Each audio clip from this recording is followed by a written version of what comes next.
എത്തിയിട്ടുള്ള മാഡത്തിന് ഇതുമായിട്ടുള്ള അഭിനന്ദനങ്ങൾ അറിയിക്കുകയാണ്. വളരെ സന്തോഷം ഇന്ന് ഈ ഒരു മീറ്റിങ്ങിനകത്ത് എത്താൻ സാധിച്ചതിൽ. ഇന്ന് ഈ മീറ്റിങ്ങിലോട്ട് നഫീസ് മാഡമാണ് ക്ഷണിച്ചിട്ടുള്ള. ആദ്യമേ മാഡത്തിനുള്ള നന്ദി ഈ ഒരു അവസരത്തിൽ അറിയിക്കുകയാണ്. ഈ ഒരു സമയത്ത് നിങ്ങളുമായിട്ട് സംസാരിക്കാനുള്ള ഒരു സാഹചര്യം ഒരുക്കി തന്നത് മാഡമാണ്. എനിവേ, എന്നെ കുറിച്ച് കുറച്ച് കാര്യങ്ങളൊക്കെ ഒരൊറ്റ നോട്ടത്തിൽ കരീം സാറ് സൂചിപ്പിച്ചിട്ടുണ്ടായിരുന്നു. ഞാൻ പറയാൻ പോണ കുറച്ച് കാര്യങ്ങൾ എന്തായാലും ഞാൻ അതിൽ കൂടെ ഒക്കെ തന്നെ വരാം. എനിവേ, ഞാൻ മുന്നേ നിങ്ങളുടെ മീറ്റിങ്ങിൽ പങ്കെടുത്തിട്ടുണ്ട്. പിന്നെ കരീം സാറൊക്കെ എന്നെ ഇടയ്ക്കിടയ്ക്ക് മണ്ണാർക്കാട് നിന്നും അല്ലെങ്കിൽ കൊപ്പത്തുനിന്നൊക്കെ ആയിട്ടൊക്കെ കാണുന്ന ആളുകളാണ്.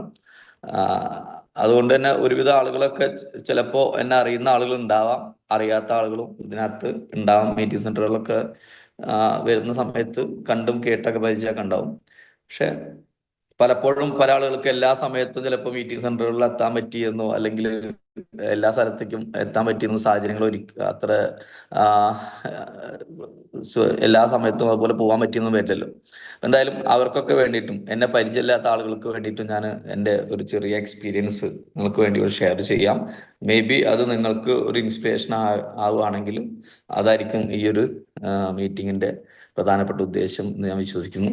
എനിവേ, പേര് പരിചയപ്പെടുത്തി ഷിബിൻ എന്നാണ്, എടപ്പാളാണ് സ്വദേശം. ഈ ഒരു ബിസിനസ്സിലോട്ട് കടന്നു വന്ന ഏകദേശം ഒരു 6 വർഷം കംപ്ലീറ്റ് ആയി. ഇന്ന് കമ്പനിയുടെ നാഷണൽ ടീം കോർഡിനേറ്റർ എന്ന റാങ്കിൽ നിന്നിട്ടാണ് പ്രവർത്തിച്ചുകൊണ്ടിരിക്കുന്നത്. 2018 ഞാൻ ആദ്യമായിട്ട് ഈ ഒരു അവസരം കേൾക്കുന്നത്. 2018 ഞാൻ ഈ ഒരു അവസരം കേൾക്കുന്ന സമയത്ത് ഞാനൊരു കോളേജിൽ പഠിപ്പിച്ചുകൊണ്ടിരിക്കുകയാണ്. അപ്പോൾ അങ്ങനെ പഠിപ്പിച്ചുകൊണ്ടിരിക്കുന്ന സമയത്താണ് യാദൃശ്ചികമായിട്ട് ഒരു ദിവസം എൻ്റെ അമ്മ ഈ ഒരു അവസരവുമായിട്ട് വീട്ടിലോട്ട് വരുന്നത്.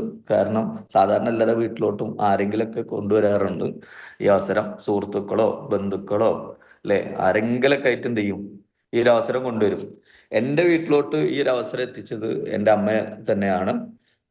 കാരണം അമ്മയാണ് ഈ ബിസിനസ് ആദ്യം ആരംഭിച്ചത്. അമ്മ 2018 കൊണ്ടുവരുന്നത് ശരിക്ക് ഒരു മൈ ലെഫ്റ്റ് എന്ന് പറഞ്ഞ വലിയ ബിസിനസ് ആയിട്ടൊന്നല്ല, മറിച്ച് കുറെ പ്രൊഡക്റ്റ് ആണ്. ഒരു 10-15,000 രൂപയുടെ സാധനങ്ങൾ എന്ത് ചെയ്തു, അമ്മ വീട്ടിലോട്ട് കൊണ്ടുവന്നു. രാവിലെ പോകുമ്പോ കുഴപ്പമൊന്നുമില്ല, ഒരു ബാഗ് ആയിട്ടാ പോയിരുന്നത്. തിരിച്ചു വരുമ്പോ എന്തുണ്ട്, ഒരു എക്സ്ട്രാ. സാധാരണ അങ്ങനെ ഇടയ്ക്ക് വരാറുണ്ട്, കാരണം എൻ്റെ അമ്മയ്ക്ക് ഓൾറെഡി ജോലിയുണ്ട്. അമ്മ പോസ്റ്റ് ഓഫീസിലാണ് വർക്ക് ചെയ്യുന്നത്. അപ്പോ സാധാരണ രാവിലെ ജോലിക്ക് പോയി കഴിഞ്ഞാൽ തിരിച്ചു വരുമ്പോ എന്തുണ്ടാവും, എന്തെങ്കിലും പച്ചക്കറിയോ സാധനങ്ങളൊക്കെ ആയിട്ട്, മീനോ എന്തെങ്കിലുമൊക്കെ മേടിച്ചിട്ടൊക്കെ ആളും അച്ഛനൊക്കെ കൂടിയിട്ട് തിരിച്ചു വരും.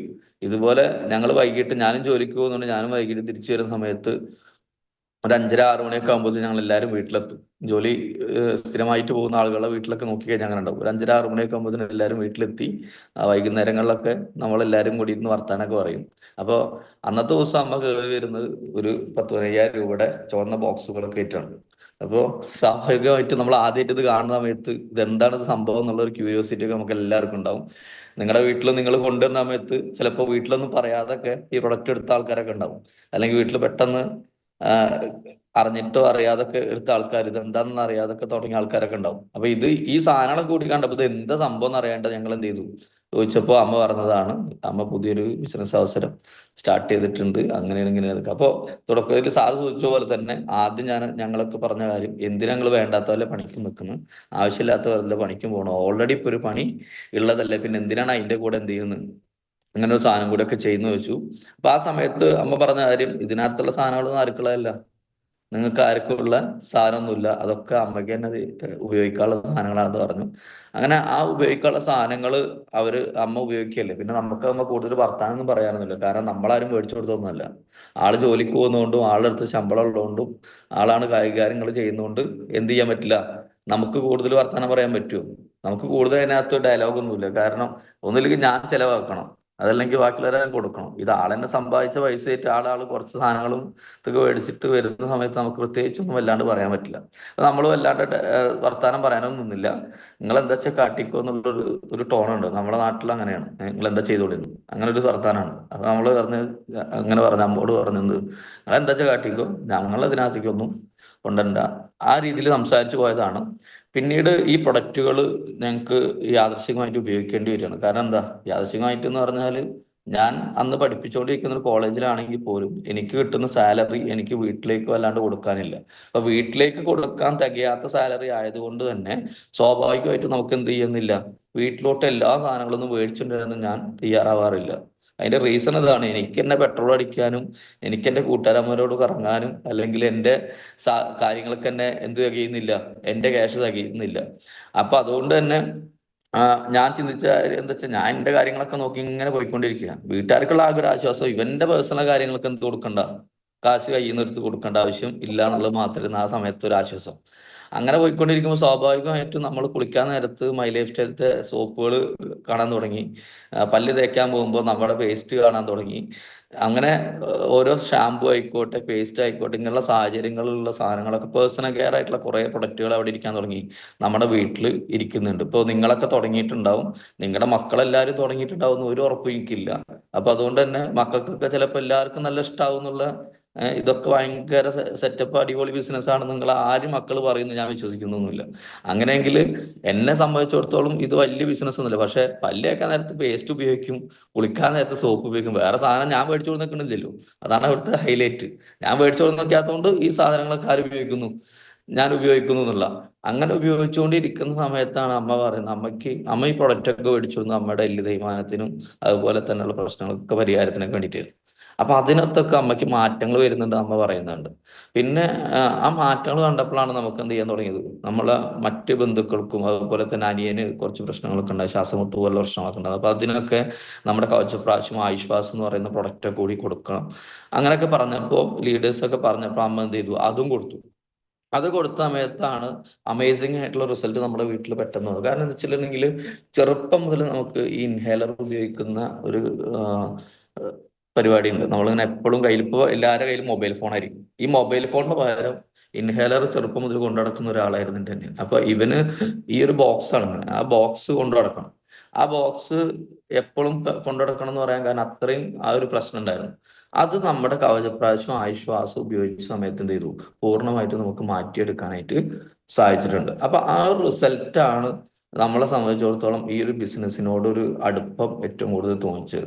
എനിക്ക് തോന്നുന്നു ഈ ബിസിനസ്സിൽ വന്ന ഒരു 90% ആളുകളും അല്ലെങ്കിൽ 95% ആളുകൾക്കും ഈ പ്രൊഡക്റ്റിനകത്തുള്ള വിശ്വാസമാണ് അല്ലെങ്കിൽ അതിനകത്ത് നിന്ന് കിട്ടിയ റിസൾട്ടാണ് പിന്നീട് ബിസിനസ്സിലോട്ട് കൺവേർട്ട് ചെയ്തിട്ടുണ്ടാവും. അപ്പൊ ഞങ്ങളെ സംബന്ധിച്ചിടത്തോളം ഈ ഒരു പ്രൊഡക്റ്റിനകത്ത് ഞാൻ പറയുന്നത് ഇന്നലത്തെ ഒന്നും കാര്യമില്ല കേട്ടോ, 2018 കാര്യം. അപ്പൊ അന്ന് 2018-19 ആ കാലഘട്ടങ്ങളത്തെ കാര്യം പറയുന്നത്. അപ്പൊ അന്നത് റിസൾട്ട് കിട്ടിയപ്പോൾ നമുക്ക് എന്ത് ചെയ്യായി, നല്ലൊരു വിശ്വാസം അവിടെ വന്നു. അപ്പൊ ആ വിശ്വാസമാണ് പിന്നീട് എന്ത് ചെയ്തത്, നമ്മളെ കൊണ്ട് ഈ പ്രൊഡക്റ്റ് കൂടുതലായിട്ട് എടുപ്പിച്ചതും ബന്ധുക്കളേക്കും സുഹൃത്തുക്കളേക്കും പോയിച്ചതും. പിന്നെ അച്ഛനും അമ്മയും കൂടി ഈ ബിസിനസ് എന്ത് ചെയ്യാൻ തുടങ്ങിയത്, വളരെ സീരിയസ് ആയിട്ട് എടുത്ത് ചെയ്യാൻ തുടങ്ങിയത്. അങ്ങനെ വളരെ സീരിയസ് ആയിട്ട് അവർ ഈ ബിസിനസ്സിനെ എടുത്ത് മുന്നോട്ട് പോയിക്കൊണ്ടിരിക്കുന്ന സാഹചര്യത്തിലായിരുന്നു നേരത്തെ സാറ് സൂചിപ്പിച്ചതുപോലെ തന്നെ നമുക്ക് എന്ത് കിട്ടി, ഒരു പ്രോഗ്രാം, ഒരു കോണ്ടസ്റ്റ് കിട്ടി, ഒരു മലേഷ്യൻ കോണ്ടസ്റ്റ്. ആ മലേഷ്യൻ കോണ്ടസ്റ്റ് അച്ചീവ് ചെയ്യാൻ വേണ്ടിയിട്ട് അച്ഛനും അമ്മയും കൂടിയിട്ട് വളരെ ശക്തമായിട്ട് പ്രവർത്തിച്ചു. അങ്ങനെ പ്രവർത്തിച്ചതിന്റെ അടിസ്ഥാനത്തിലാണ് പിന്നീട് എന്ത് കിട്ടിയത്, നമുക്ക് അതിനകത്ത് അച്ചീവ് ചെയ്യാൻ പറ്റിയത്. അങ്ങനെ ആ കോണ്ടസ്റ്റ് അച്ചീവ് ചെയ്തു.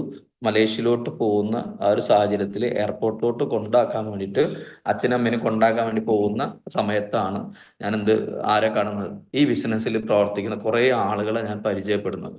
സ്വാഭാവികമായിട്ടും ഞങ്ങളെ വീട്ടിലെ സംബന്ധിച്ചിടത്തോളം ഞങ്ങളൊക്കെ ജോലിക്കാരായതുകൊണ്ട് തന്നെ ഗൾഫിലേക്കൊന്നും ആരും പോയിട്ടൊന്നുമില്ല. ഇവിടെ ഇരിക്കുന്ന ഭൂരിഭാഗം ആളുകളുടെയും വീടുകളിൽ നിന്ന് എന്തുണ്ടാവും, ഗൾഫിലേക്കൊക്കെ ആളുകൾ ജോലിക്ക് പോയിട്ടുണ്ടാവും. പക്ഷെ ഞങ്ങളുടെ വീട്ടിലൊരു സാഹചര്യം അങ്ങനെയല്ല. ഞങ്ങളുടെ വീട്ടിലെല്ലാവരും നാട്ടിൽ തന്നെ കൂടുന്ന ഒരു സംവിധാനമാണ്. ചുറ്റുവട്ടത്തുള്ളവരൊക്കെ അധികം പോകുന്നുണ്ട്, പക്ഷെ നമ്മളൊക്കെ നാട്ടിൽ തന്നെ ബാങ്കിൽ, സ്കൂളുകളിൽ അങ്ങനെയൊക്കെ ആയിട്ട് ജോലി, ആ ഒരു സംവിധാനമാണ് നമ്മളെ വീട്ടിലുള്ളത്. അപ്പൊ ഈ ഒരു സാഹചര്യത്തിൽ നിൽക്കുന്ന അതുകൊണ്ട് തന്നെ നമ്മളെ വീട്ടിൽ നിന്ന് വിദേശത്തേക്ക് ജോലിക്ക് പോകുന്നൊക്കെ വളരെ റയറായിട്ടാണ്. പക്ഷെ ഞങ്ങളെ വീട്ടിൽ നിന്ന് തന്നെ അങ്ങനെ പോകുന്നതൊക്കെ ജോലിക്ക് വേണ്ടി പോകുന്നവരാണ്. പക്ഷെ ടൂറൊന്നും അങ്ങനെ ആരും പോവാറില്ല. പക്ഷെ ഞങ്ങളെ വീട്ടിൽ ആദ്യമായിട്ട് പാസ്പോർട്ട് അച്ഛനും അമ്മയും എടുക്കുന്നത് തന്നെ മൈ ലൈഫ് സ്റ്റൈലിൽ നിന്ന് ഒരു ടൂർ പോകാൻ വേണ്ടിയിട്ടാണ്. അപ്പൊ മലേഷ്യയിലോട്ട് പോകാൻ വേണ്ടിയിട്ടാണ് അച്ഛനും അമ്മയും ആദ്യമായിട്ട് എന്ത് ചെയ്യുന്നത്, ഈ വയസ്സാം കാലത്താണ് അവരെന്ത് ചെയ്ത് ഒരു പാസ്പോർട്ടൊക്കെ എടുത്തിട്ട് വിദേശത്തേക്ക് ടൂറൊക്കെ പോകും. അങ്ങനെ ആ ടൂർ പോകാൻ കൊണ്ടാക്കുമ്പോൾ ഞങ്ങൾക്ക് ഭയങ്കര എക്സൈറ്റ്മെന്റാണ്. കാരണം ഞങ്ങളെ വീട്ടിൽ നിന്ന് ആദ്യമായിട്ടാണ് ഒരാൾ എന്ത് ചെയ്യുന്നത്, ഊട്ടി കൊടൈക്കനാലും മൈസൂരൊക്കെ ഞങ്ങൾ പോയിട്ടുണ്ടെങ്കിലും മലേഷ്യയിലോട്ടൊക്കെ പോകുന്നത് ആദ്യമായിട്ടാണ്. അപ്പൊ ഞങ്ങളെ സംബന്ധിച്ചിടത്തോളം, നിങ്ങൾക്ക് അത് എത്രത്തോളം എക്സൈറ്റ്മെന്റ് ഉണ്ടാകുമെന്ന് എനിക്കറിയില്ല, പക്ഷെ ഞങ്ങളെ സംബന്ധിച്ചിടത്തോളം ഭയങ്കര സന്തോഷമുള്ള കാര്യമാണ്. അപ്പൊ ഞങ്ങൾ വണ്ടിയൊക്കെ വിളിച്ച് അവിടുന്ന് പോകുന്നു. അവിടെ പോയപ്പോൾ കുറെ ആളുകളെ ഞങ്ങൾക്ക് പരിചയപ്പെടാൻ പറ്റി. കാരണം ഒറ്റയ്ക്കല്ല അവർ പോകുന്നു, കുറെ ആളുകളുണ്ട് പോകുന്നു. അപ്പൊ അവരൊക്കെ അമ്മ അങ്ങനെ പരിചയപ്പെടുത്തിയിരുന്നു. ഇപ്പൊ നിങ്ങളാണെങ്കിലും ഒരു പ്രോഗ്രാമിൽ നിങ്ങളുടെ വീട്ടിൽ നിന്ന് ഒരാളെ കൊണ്ടുവന്ന് കഴിഞ്ഞിട്ടുണ്ടെങ്കിൽ നിങ്ങളുടെ കൂടെ ഒരു വർഷമായിട്ട് നിങ്ങളോട് വർക്ക് ചെയ്യുന്നുണ്ടെങ്കിൽ നിങ്ങളുടെ കൂടെ വർക്ക് ചെയ്യുന്ന ആൾക്കാരെ പരിചയപ്പെടുത്തുന്ന പോലെ അച്ഛനും അമ്മയും എനിക്ക് പരിചയപ്പെടുത്തുന്ന, അല്ലെങ്കിൽ അമ്മ എനിക്ക് പരിചയപ്പെടുത്തുന്ന കുറെ ആളുകളുണ്ട്. ആ ആളുകളിനകത്ത് പല ആളുകളും പല പല പ്രൊഫഷനിൽ വർക്ക് ചെയ്യുന്ന ആളുകളാണ്. അതിനകത്ത് വക്കീലുണ്ടായിരുന്നു, അതിനകത്ത് ഡെപ്യൂട്ടി കളക്ടർ ഉണ്ടായിരുന്നു, അതിനകത്ത് ടീച്ചർമാരുണ്ടായിരുന്നു, അതിനകത്ത് സാധാരണ വീട്ടമ്മമാരുണ്ടായിരുന്നു. പല പല മേഖലയിൽ വർക്ക് ചെയ്യുന്ന ആളുകൾ അതിനകത്തുണ്ട്.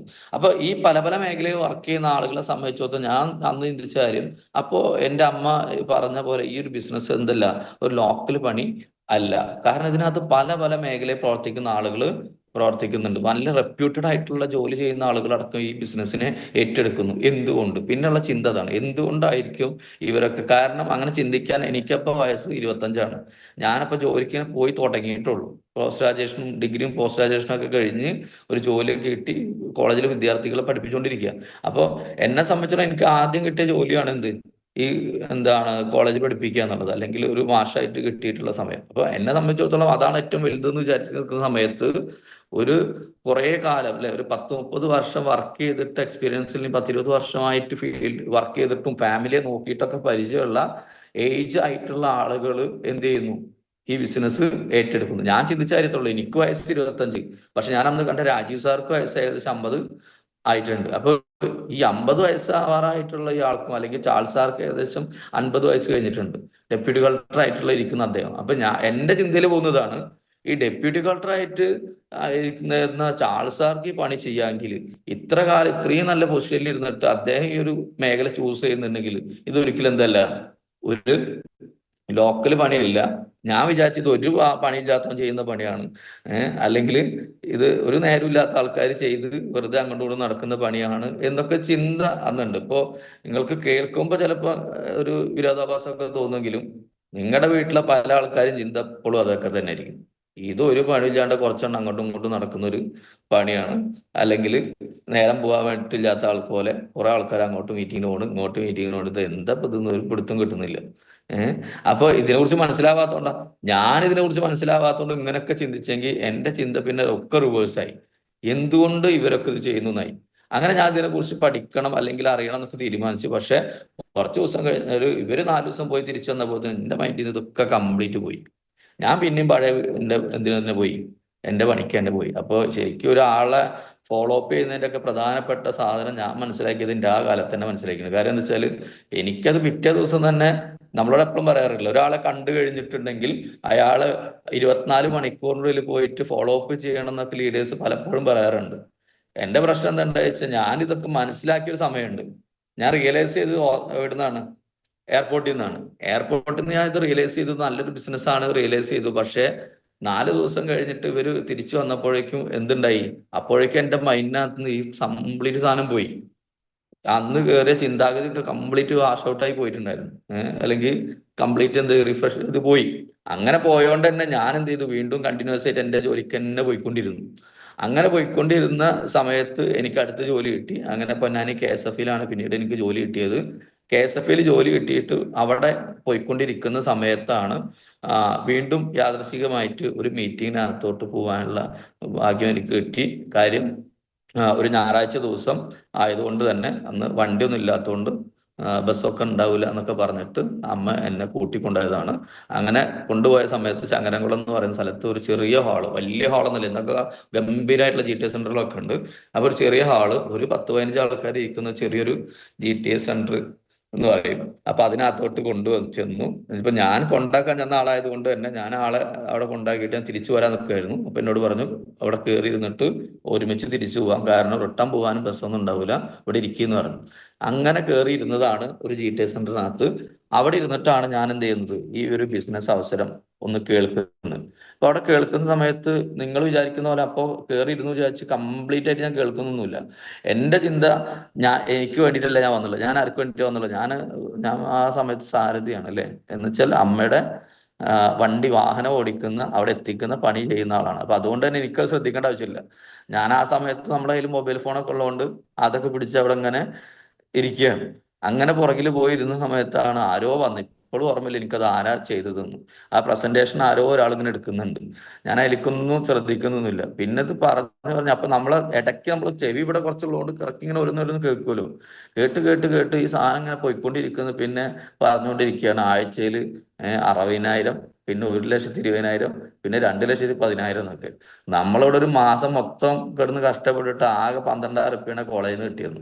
പിന്നെ പ്രൈവറ്റ് കോളേജിൽ അവിടുന്ന് ആകെ കിട്ടിയത് 12,000 രൂപ. ഇപ്പൊ ഇവിടെ പ്രൈവറ്റ് മേഖലയിൽ ടീച്ചിങ്ങിനൊക്കെ പോയിക്കൊണ്ടിരിക്കുന്ന ആൾക്കാർക്ക് നോക്കിക്കഴിഞ്ഞാൽ അറിയാൻ പറ്റും. ഇതിനൊക്കെ ആരെങ്കിലും ഒക്കെ ഉണ്ടെങ്കിൽ അവർക്ക് അറിയാൻ പറ്റും എന്ത് 10, 12, 15 രൂപയൊക്കെയാണ് നമുക്ക് എന്ത് ചെയ്യുക അവിടുന്ന് കിട്ടുക.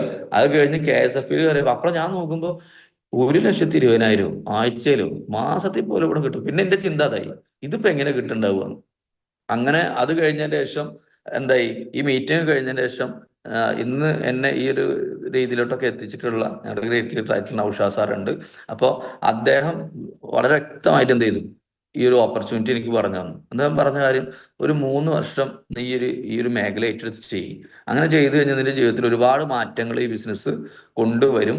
അതൊക്കെ കണ്ടിട്ടാണ് അവരൊക്കെ നിൽക്കുന്നത്. അപ്പൊ ഞാൻ പറഞ്ഞു തരുന്ന ആളെ നോക്കിയപ്പോൾ ആളും ജോബിലി മിഷനിൽ എന്താണ് ലാബ് ടെക്നീഷ്യൻ ആയിട്ടൊക്കെ ഉണ്ടായിരുന്ന ആളാണ്, സ്വന്തമായിട്ട് ലാബുള്ള ആളാണ്. അപ്പൊ അദ്ദേഹം ഈ പണി ചെയ്യുന്നു. അപ്പൊ എനിക്കും തോന്നി ചിലപ്പോ ബിരിയാണി കൊടുക്കണ്ടെങ്കിലോ, മറ്റേ പടത്തിലൊക്കെ പറഞ്ഞ പോലെ ഇനി അഥവാ കിട്ടുന്നുണ്ടെങ്കിലോ. അപ്പൊ ഒന്ന് ചെയ്തു നോക്കാം. പ്രത്യേകിച്ച് ഞാൻ അപ്പൊ ചിന്തിച്ച കാര്യം, നഷ്ടപ്പെടാൻ എന്തെങ്കിലും ഉണ്ടോ എന്നുള്ള. എനിക്ക് പ്രത്യേകിച്ച് നഷ്ടപ്പെടാനൊന്നുമില്ല. കാരണം ഞാൻ ആകെ ചിന്തിച്ചാൽ പിന്നെ എന്റെ ബ്രെയിനകത്തോട്ട് മറ്റേ എയർപോർട്ടിലെ കഥ ഒക്കെ വരാൻ തുടങ്ങി. 10, 50 വയസ്സായിട്ട് മക്കളെ കെട്ടിക്കാൻ നിൽക്കുന്ന ആൾക്കാരടക്കം ഈ പണി ചെയ്യാൻ പേടിക്കാണ്ട് ചെയ്യുന്നു. പിന്നെ ഞാൻ ഇപ്പൊ എന്തിനു പേടിക്കുന്നത് എന്ന് വെച്ചാല്, വളർന്നുകൊണ്ടിരിക്കുന്ന കാരണം ഞാൻ അൺമാരീഡ് ആണ്. എനിക്ക് പ്രത്യേകിച്ച് എന്റെ കാര്യം മാത്രം നോക്കിയാൽ മതി. ആ സമയത്ത് കുടുംബവും കുട്ടികളും കാര്യങ്ങളൊക്കെ ഉള്ള വലിയ പ്രാരാബ്ദങ്ങളും കാര്യങ്ങളുള്ള ആൾക്കാരൊക്കെ വളരെ സീരിയസ് ആയിട്ട് ഈ ബിസിനസ്സിനെ ഏറ്റെടുത്ത് ചെയ്തുകൊണ്ടിരിക്കുമ്പോൾ ഞാൻ ഇപ്പൊ എന്തിനാണ് പേടിക്കുന്നത്, എനിക്കിപ്പോ എന്താ പേടിക്കാനുള്ളത് വിചാരിച്ചു. അങ്ങനെ ചെയ്യാന്നുള്ള തീരുമാനത്തിലോട്ടൊക്കെ ഞാൻ എത്തി. അങ്ങനെ തുടങ്ങിയതാണ് പാർട്ട് ടൈം ആയിട്ട് ഞാൻ ഈ ബിസിനസ്. എന്തായാലും ഇന്ന് നിങ്ങളുടെ മുന്നിൽ ഇങ്ങനെ ഒരു ഗസ്റ്റ് ഒക്കെ ആയിട്ട് വന്നിരിക്കുന്നത് സംസാരിക്കുന്ന തരത്തിലോട്ട് ഈ ബിസിനസ് എന്നെ വളർത്തി.